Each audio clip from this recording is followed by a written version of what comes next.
Kapuso Stars binigyan ng kulay at ang selebrasyon ng Sinulog Festival.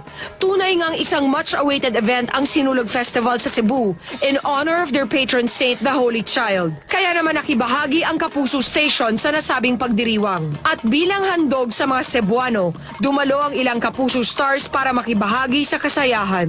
Sa airport pa lang ay halos dinumog si Maria ng libo-libong fans. At nang sumayaw na ito sa entablado, halos hindi magkamayaw ang mga tao sa pagsigaw at pagkuha ng litrato. Si Wendell naman ay pinakilig ang mga kababaihan.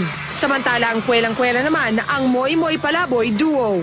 Bukod dito, nagpatalbugan din ang mga local talents ng Cebu. Mas tumindi din ang excitement ng mga Cebuano sa pagdating ng Kapuso Big Star na si Richard Gutierrez, kasama ang kanyang leading lady na si Casey Concepcion. Yeah, we're really part of the fiesta, so that's gonna be really fun. And we'll meet all the Cebuanos that we're gonna see.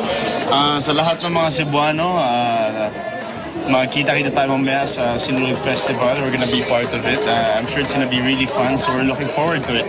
Dahil dito, naging mas masaya at makulay ang selebrasyon ng mga Cebuanong kapuso.